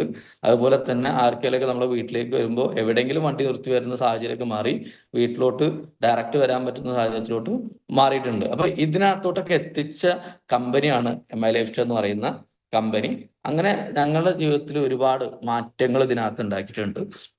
പക്ഷെ ഈ മാറ്റങ്ങളോട്ടൊക്കെ വരണമെങ്കിൽ, നമുക്കും എത്താൻ പറ്റണമെങ്കിൽ എന്ത് ചെയ്യണം, ഈ ബിസിനസ് എങ്ങനെയാണ് പോകുന്നത്, എന്തൊക്കെയാണ് ഇതിന്റെ മാറ്റങ്ങൾ, അല്ലെങ്കിൽ ഏത് വഴി കൂടെയാണ് ബിസിനസ് പോയിക്കൊണ്ടിരിക്കുന്നതിനെ കുറിച്ച് കൃത്യമായ ധാരണ ആർക്കും ഉണ്ടായിരിക്കണം, നമുക്ക് ഉണ്ടായിരിക്കണം. അങ്ങനെയെങ്കിൽ അതുകൂടി ഒന്ന് ജസ്റ്റ് നിങ്ങളോട് സൂചിപ്പിച്ചിട്ട് ഞാൻ എന്ത് ചെയ്യാം, എൻ്റെ പ്രസന്റേഷൻ അവസാനിപ്പിക്കാം. നമുക്ക് ശരിക്കും മൈ ലൈഫ് സ്റ്റൈൽ വന്നു കഴിയുമ്പോൾ ഒരുപാട് കൺഫ്യൂഷൻസും കാര്യങ്ങളൊക്കെ ഉണ്ടാവും. എങ്ങനെ ചെയ്യണം, എന്ത് ചെയ്യണം, ഏത് തരത്തിലാണ് പോവേണ്ടത്, വിചാരിച്ച ആളുകളൊന്നും വരുന്നില്ല, പറയുന്ന ആളുകളൊന്നും കേൾക്കുന്നില്ല, ഇങ്ങനെയുള്ള ചിന്തകളൊക്കെ ഉള്ള ആൾക്കാരുണ്ടാവും. ഇതിനൊക്കെ ഇതിന് പ്രധാനപ്പെട്ട റീസൺ എന്ന് പറയുന്നത്, നമുക്ക് ശരിക്കും ഒരു 4 ഘട്ടങ്ങളായിട്ടാണ് ഈ ബിസിനസ് പോയിക്കൊണ്ടിരിക്കുന്നത്. ഞാൻ ഇനി പറയുന്ന ഒരു 10 മിനിറ്റ്, ഞാൻ അധികം നേരം ഒന്നും എടുക്കില്ല, ഒരു 10 മിനിറ്റ് ഞാൻ സംസാരിക്കുള്ളൂ, ഏറി കൂടിയാൽ അതിനപ്പുറത്തോട്ട് സംസാരിക്കില്ല. അപ്പൊ അത് നിങ്ങൾ വളരെ ശ്രദ്ധയോട് കൂടിയിട്ടൊന്ന് ഇരിക്കുക. 4 കാറ്റഗറി അല്ലെങ്കിൽ 4 ഘട്ടങ്ങളായിട്ടാണ് ഈ ബിസിനസ് നമുക്ക് പോയിക്കൊണ്ടിരിക്കുക. അതിനകത്ത് ശരിക്കും പറയുന്നത് ഒരു അല്ലെങ്കിൽ ഒരു കരിയർ ആയിട്ടാണ്. MI കരിയർ എന്ന് പറയുന്നത് 4 വർഷത്തെ ഒരു MA കരിയർ ആയിട്ടാണ് ശരിക്കും ഇതിനെ കാണുന്നത്. പക്ഷെ അത് ആ തരത്തിൽ എടുക്കുന്ന ആളുകളും ഉണ്ട്, 10 വർഷം എടുത്താലും എത്തുന്ന ആൾക്കാരും ഉണ്ട്. ഇപ്പൊ ഞാൻ പറയുന്നത്, ഇതിനകത്തോട്ട് നിങ്ങൾ എത്ര വർഷം കൊണ്ട് എത്തുന്നു അതിനനുസരിച്ച് നിങ്ങളുടെ വളർച്ച. ഞാൻ ഇനി പറയാൻ പോകുന്ന കാര്യമാണ്. ഒന്നാമത്തെ കാര്യം എന്ന് പറയുന്നത്, ഫസ്റ്റ് ശരിക്കും ഈ ബിസിനസ്സിനകത്ത് കടന്നു, അത് നമ്മുടെ കപ്പാസിറ്റി അനുസരിച്ച് നമ്മുടെ ടീമിനകത്ത് വരുന്ന ആളുകൾ. ഇത് ഞാൻ ഈ പറയുന്ന കാര്യങ്ങൾ ആദ്യം ശ്രദ്ധിക്കേണ്ട കാര്യം, ആദ്യമേ തുടക്കത്തിൽ പറയാണ്, അയ്യോ എനിക്ക് ഇതിനകത്ത് ഇത്രയും കഴിവൊന്നും ഇല്ലല്ലോ, അല്ലെങ്കിൽ ഈ പറയുന്ന കാര്യങ്ങളൊന്നും ചെയ്യാനുള്ള കപ്പാസിറ്റി എനിക്കില്ലല്ലോ എന്ന് നിങ്ങൾ ഒരിക്കലും ചിന്തിക്കരുത്. കാരണം നിങ്ങൾക്ക് കഴിവാണെന്നല്ല ഞാൻ പറയുന്നത്, നിങ്ങൾക്കില്ലെങ്കിൽ പോലും നിങ്ങളുടെ ടീമിലെ, നമ്മളെപ്പോഴും പറയാറെന്താ, ഈ ബിസിനസ്സിനകത്തുള്ള ഏറ്റവും വലിയ പ്രത്യേകത എന്താ, നമുക്ക് പറ്റില്ലെങ്കിൽ ആർക്ക് പറ്റിയാൽ മതി, നമ്മുടെ കൂടെയുള്ള ആൾക്കാരെ കൊണ്ടെങ്കിലും പറ്റിയ മതി. ഇത് ഞാൻ അഡ്വാൻസ് ആയിട്ട് പറയുന്നത്, ഞാനിത് പറയുമ്പോൾ തുടക്കത്തിൽ വന്ന ആളുകൾക്ക്, അല്ലെങ്കിൽ വലിയ പ്രസന്റേഷനൊക്കെ അറിവൊന്നും ഇല്ലാത്ത ആളുകളൊക്കെ ചിന്തിക്കും ചിലപ്പോൾ എന്ത്, ഇത് എന്നെ കൊണ്ട് നടക്കുക, അങ്ങനെ ചിന്തിക്കരുത്. അതുകൊണ്ടാണ് ഞാൻ ആദ്യം അഡ്വാൻസ് ആയിട്ട് പറയുന്നത്. ഇത് നിങ്ങൾക്ക് വേണമെന്നല്ല, പക്ഷെ ഈ സംഭവങ്ങൾ നടക്കണം, നമ്മൾ ടീമിനകത്ത് നടക്കണം എന്നുള്ള ഒന്നാമത്തെ ഫസ്റ്റ് വർഷത്തിൽ നമ്മൾ അറിയേണ്ട കാര്യം എന്താ വെച്ചിട്ടുണ്ടെങ്കിൽ, ഈ ബിസിനസ് എങ്ങനെ പറയണം, പ്രസന്റേഷൻ കൃത്യമായിട്ട് ആർക്കും അറിയണം, നമുക്കറിയണം. എന്താണ് ബിസിനസ്, അത് എങ്ങനെയാണ് വരുന്നത്, എങ്ങനെയാണ് ഒരാളുടെ അടുത്ത് സംസാരിച്ച് അവതരിപ്പിക്കേണ്ടത്, അല്ലെ? നമുക്ക് പുതിയ പുതിയ ആളുകളല്ലേ, 3 കാര്യങ്ങളല്ലേ ഇതിനകത്ത് നടക്കുന്നത്. ഒന്ന്, നമ്മൾ പ്രൊഡക്റ്റ് വാങ്ങി ഉപയോഗിക്കണം. പിന്നെ എന്ത് ചെയ്യണം, നമ്മൾ ഈ പ്രൊഡക്റ്റ് സെല്ല് ചെയ്യണം. മൂന്നാമത്തെ കാര്യം എന്താ, കൂടുതൽ ആളുകളെ കൊണ്ട് വാങ്ങിപ്പിക്കാനും ഉപയോഗിപ്പിക്കാനും സെല്ല് ചെയ്യിക്കാനും നമ്മളെ കൊണ്ട് പറ്റണം, അല്ലെങ്കിൽ വിൽപ്പിക്കാനും നമ്മളെ കൊണ്ട് പറ്റണം. ഈ 3 കാര്യങ്ങൾ നടക്കേണ്ടത് ഇവിടെ. അപ്പൊ ഇതിനകത്ത് നമുക്ക് മറ്റൊരാളോട് ഇത് പറഞ്ഞു കൊടുക്കാൻ പറ്റിയാലല്ലേ പുതിയ ആൾ നമ്മളെ കൂടെ കടന്നു വരുള്ളൂ. അപ്പൊ പ്രസന്റേഷനുള്ള കഴിവ് ആർക്കുണ്ടായിരിക്കണം, നമുക്കുണ്ടായിരിക്കണം. ഇനി നമുക്കില്ലെങ്കിൽ ആർക്കുണ്ടായിരിക്കണം, നമ്മുടെ കൂടെ വരുന്ന ബ്രാഞ്ച് 1ലും 2ലും ആളുകൾക്ക് എന്തുണ്ടായിരിക്കണം, ഈ പ്രസന്റേഷൻ. അപ്പൊ അതിന് ചെയ്യാൻ പറ്റുന്ന കാര്യം എന്താ, നമുക്ക് പറ്റുന്നില്ല എന്ന് തോന്നുന്നുണ്ടെങ്കിൽ നമ്മളെക്കാളും ഇത് പറ്റുന്ന ആൾക്കാർ എവിടെ ഉണ്ട്, നമ്മുടെ നാട്ടിലുണ്ട്. അവരെ പ്രധാനപ്പെട്ട GTA സെന്ററുകളിലോട്ട് വിളിച്ചു കൊണ്ടിരുത്തി ഈ ബിസിനസ് അവസരം അവരിലേക്ക് എത്തിക്കുക. അങ്ങനെ ചെയ്തു കഴിയുമ്പോൾ ഇപ്പൊ എൻ്റെ ടീമിനകത്ത് തന്നെ എന്നെ അറിയുന്ന കുറെ ആളുകൾക്ക് അറിയാം, എന്നെക്കാളും നന്നായിട്ട് പ്രസന്റ് ചെയ്യാനും എന്നെക്കാളും നന്നായിട്ട് സ്റ്റേജ് കൈകാര്യം ചെയ്യുന്ന ആളുകളാണ് എൻ്റെ ടീമിനകത്തുള്ളത്. അതുകൊണ്ട് തന്നെ എനിക്ക് വളരെ എന്താ ചെയ്യാൻ പറ്റി, ഈ ബിസിനസ്സിനകത്ത് ഇങ്ങനെ വളർന്നു വരാനൊക്കെ പറ്റി. നിങ്ങളും ചെയ്യേണ്ട കാര്യം അതാണ്. നിങ്ങളെക്കാളും കഴിവുള്ള, നിങ്ങളെക്കാളും കപ്പാസിറ്റി ഉള്ള ആളുകൾ നാട്ടിലുണ്ട്. അവരെ നമ്മളെ GTA സെന്ററിൽ എത്തിച്ചിട്ട് എന്ത് ചെയ്യണം, ഈ ബിസിനസ് അവസരം അവരിലേക്ക് എത്തിച്ച് പ്രസന്റേഷൻ കൂട്ടണം. അപ്പൊ ബിസിനസ് അവതരിപ്പിക്കുന്ന അളവ് കൂട്ടണം. അങ്ങനെ വരുന്ന സമയത്ത് സ്വാഭാവികമായിട്ടും എന്ത് കൂടും, സെയിൽസ് ക്ലോസിങ് കൂടും, കൂടുതൽ ആളുകൾ നമ്മുടെ കൂടെ കടന്നു വരാനായിട്ട് തുടങ്ങും. അങ്ങനെ വരുന്ന സമയത്താണ് സ്വാഭാവികമായിട്ടും എന്ത് നടക്കുക, റീറ്റെയിലിംഗ് നടക്കുക. നല്ല രീതിയിൽ പ്രൊഡക്റ്റ് എന്ത് ചെയ്യാൻ തുടങ്ങും, മാർക്കറ്റിലോട്ട് പോകാൻ തുടങ്ങും, ആളുകളിലോട്ട് പോകാൻ തുടങ്ങും. അപ്പൊ ആദ്യത്തെ കരിയർ ഫസ്റ്റ് നമ്മൾ പഠിക്കേണ്ട കാര്യം, ഈ 3 കാര്യങ്ങൾ നമുക്കറിയോ അതല്ലെങ്കിൽ നമ്മുടെ ടീം അംഗങ്ങൾക്ക് അറിയോ. എന്ത്, പ്രസന്റേഷൻ, സെയിൽസ് ക്ലോസിങ്, റീറ്റെയിലിംഗ്, ഈ 3 കാര്യങ്ങൾ. ഇത് ആർക്കറിയോ നോക്കണം, നമുക്കറിയോ നോക്കണം. ഇനി നമുക്കറിയില്ലെങ്കിൽ ആർക്കറിയോ നോക്കണം, ടീമിലുള്ള ആർക്കെങ്കിലും ഇതിനെ കുറിച്ച് കൃത്യമായിട്ട് അറിയോ നോക്കണം. ഇത് അറിയില്ലെങ്കിൽ ഇത് പഠിപ്പിച്ചെടുക്കലാണ് ആദ്യത്തെ പരിപാടി, ആദ്യത്തെ വർഷത്തിന്റെ പരിപാടി അതാണ്. ഇതിന് ചിലപ്പോൾ 1 വർഷം എടുക്കാം, 1.5 വർഷം എടുക്കാം. ഇത് നീളുന്നതിനനുസരിച്ച് എന്ത് കൂടും, നമ്മുടെ MI കരിയറും നീണ്ടുകൊണ്ടേ ഇരിക്കുന്നുള്ള. പിന്നെ രണ്ടാമത്തെ ഒരു ഘട്ടം എന്ന് പറയുന്നത് ഇതാണ്, കമ്മ്യൂണിക്കേഷൻ. പിന്നെ കമ്മ്യൂണിക്കേഷൻ കൃത്യമാകണം, ആളുകളോട് സംസാരിക്കാനുള്ള രീതി പഠിക്കണം. അതുപോലെ തന്നെ റിലേഷൻഷിപ്പ് എന്ന് പറയുന്നത്, ബന്ധങ്ങൾ കാത്തു സൂക്ഷിക്കാൻ ആർക്കറിയണം, നമുക്ക് പഠിക്കണം.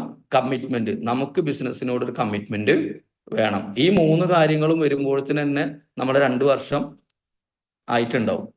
ഞാൻ പറഞ്ഞ പോയിന്റ് വിട്ടു. 2ാമത്തെ വർഷം ആകുമ്പോഴത്തേന് എന്ത് കിട്ടും, നമുക്കൊരു നല്ലൊരു കമ്മിറ്റ്മെന്റ് ബിസിനസ്സിനകത്തോട് തോന്നും, നല്ലൊരു കമ്മിറ്റ്മെന്റ് തോന്നി തുടങ്ങും.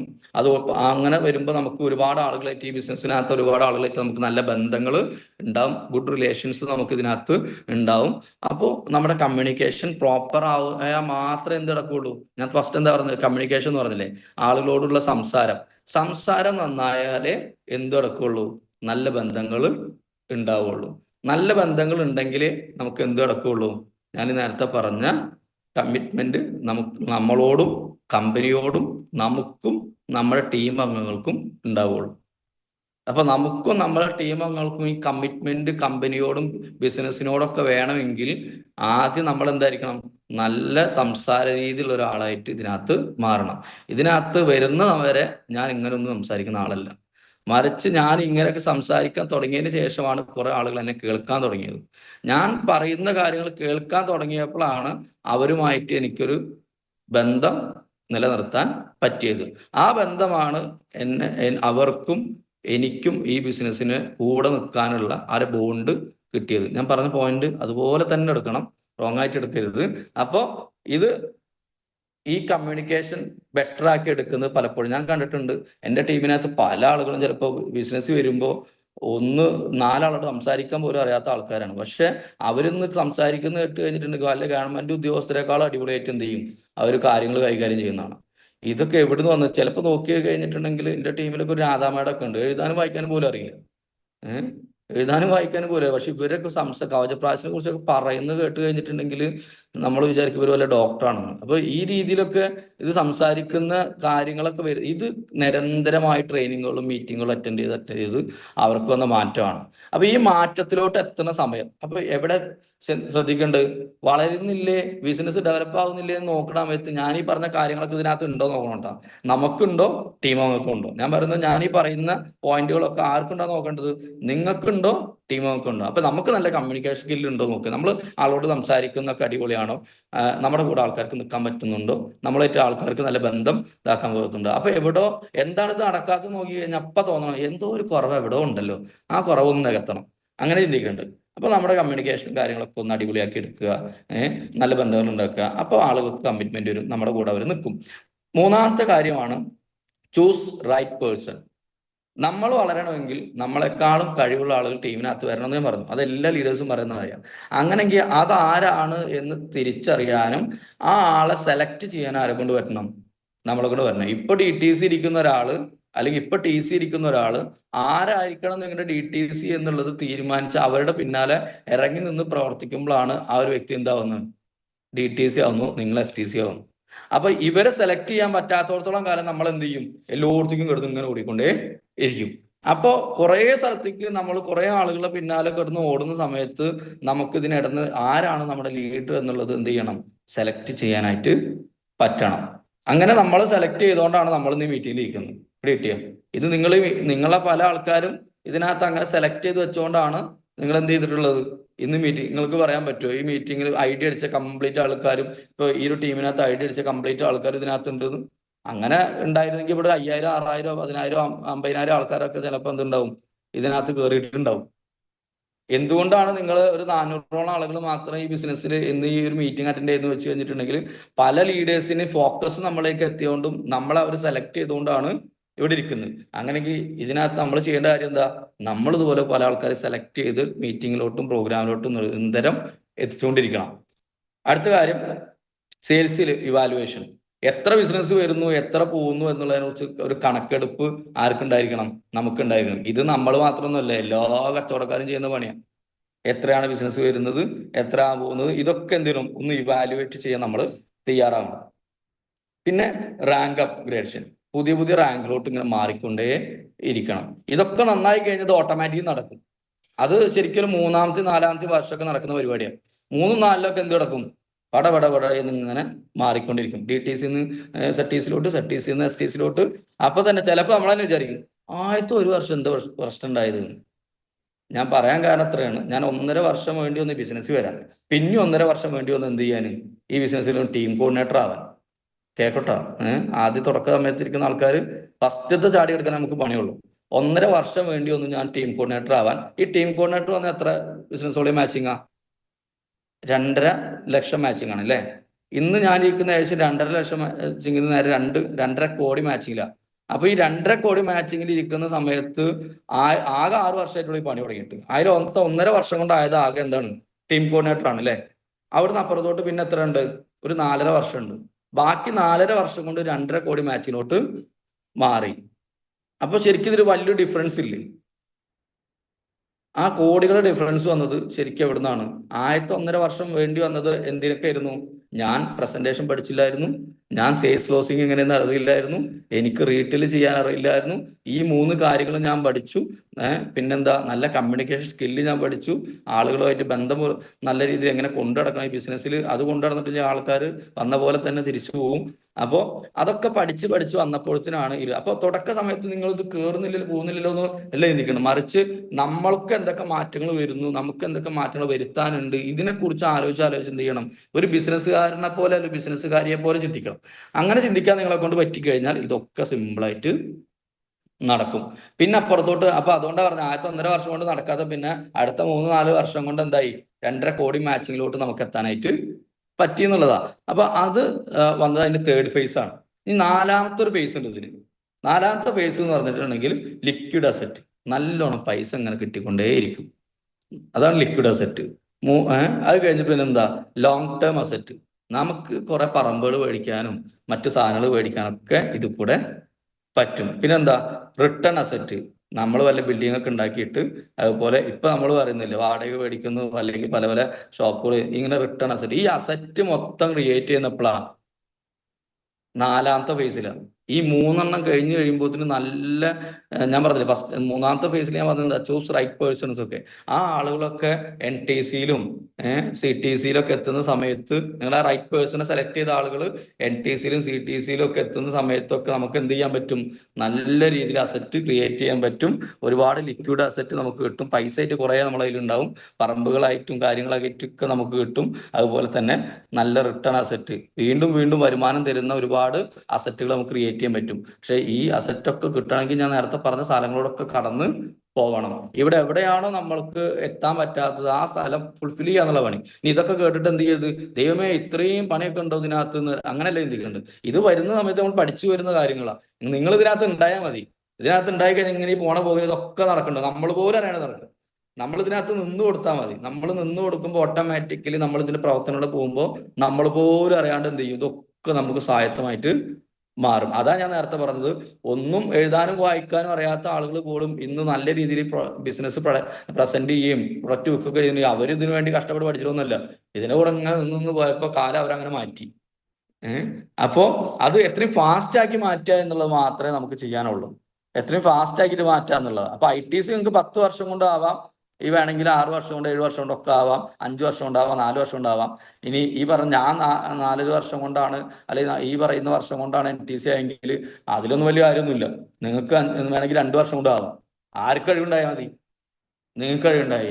ഇപ്പൊ എന്നെക്കാൾ ഒരുപാട് കഴിവുള്ള ആളുകൾ ഇപ്പൊ എന്നെ കേട്ടോണ്ടിരിക്കുന്നുണ്ടാവും. നിങ്ങൾ വളരെ ആവേശത്തോടു കൂടി ഏറ്റെടുത്ത് കഴിഞ്ഞിട്ട് ഒരു ഒറ്റ ചെയ്ത് കഴിഞ്ഞിട്ടുണ്ടെങ്കിൽ ചിലപ്പോ 2 വർഷം കൊണ്ടും ചിലപ്പോ എന്ത് ചെയ്യാം, നിങ്ങൾക്ക് NTC ആവാം. അത് നിങ്ങളുടെ കഴിവ്. അത് കണ്ട ഞാനൊന്നുകൂടി ഇൻസ്പയർ ആവും. 2 വർഷം കൊണ്ട് NTC ആകാൻ പറ്റില്ല, എന്നാ പിന്നെ അടുത്തേക്ക് പിടിക്കാം. ഇത്ര ഉള്ളു ബിസിനസ്. നമ്മൾ ചിന്തിക്കേണ്ട കാര്യം, നമ്മളെക്കാളും കഴിവുള്ള ആൾക്കാർ ടീമിനകത്ത് വരുമ്പോൾ നമുക്കും വളരാൻ പറ്റും. നമ്മളെക്കാളും കഴിവുള്ള ആൾക്കാർ ബിസിനസ്സിനകത്ത് വലിയ നേട്ടം ഉണ്ടാക്കുമ്പോൾ അത് കണ്ട് നമുക്ക് എന്ത് ചെയ്യാൻ പറ്റും, ഇൻസ്പയർ ആയിട്ട് നമുക്ക് വീണ്ടും വീണ്ടും ചെയ്യാൻ പറ്റും. ഈ ബിസിനസ് വളരെ സിമ്പിൾ ആണ്, കോംപ്ലിക്കേറ്റഡ് ആക്കരുത്. കോംപ്ലിക്കേറ്റഡ് ആക്കുന്ന എപ്പോഴും വരാണ്, നമ്മളാണ്. ഇത്രയും പറഞ്ഞിട്ട് ഈ പിന്നെ അവസാനം ഇങ്ങനെ പറയുന്നല്ല പറയേണ്ടത്. കാര്യം ഇത്രേ ഉള്ളൂ, ഈ കാര്യങ്ങളൊക്കെ ഇതിൽ കൂടെ കടന്നു പോകണം. ഞാൻ പറഞ്ഞത് ഇതിന്റെ പ്രാക്ടിക്കൽ വശങ്ങളും ഇതൊക്കെ ഇതാണ്, പ്രസന്റേഷനും കാര്യങ്ങളും ആർക്കെങ്കിലും ലീഡേഴ്സിനെ സെലക്ട് ചെയ്യലും ഇതൊക്കെയാണ്. പക്ഷെ ഈ ഘട്ടങ്ങളിലൂടെ കടന്നു പോകുമ്പോഴത്തേന് നമ്മുടെ കരിയറിനകത്ത് ഒരു 5 വർഷം കഴിഞ്ഞിട്ടുണ്ടാവും. 5 വർഷം കഴിയുന്ന സമയത്ത് ഇവിടുത്തെ പ്രധാനപ്പെട്ട ലീഡേഴ്സിനെ പോലൊക്കെ നമ്മൾ ആയിട്ടുണ്ടാവും. അപ്പോൾ ആ രീതിയിൽ എത്താൻ നിങ്ങൾക്ക് എല്ലാവർക്കും സാധിക്കണം. വിശ്വാസത്തോടു കൂടി, അടിയുറച്ച് വിശ്വാസത്തോടു കൂടി ബിസിനസ്സിനായി പ്രവർത്തിക്കുക, ശക്തമായി പ്രവർത്തിക്കുക. നിങ്ങൾക്ക് എല്ലാവർക്കും വലിയ വിജയങ്ങൾ ഉണ്ടാക്കാൻ സാധിക്കട്ടെ.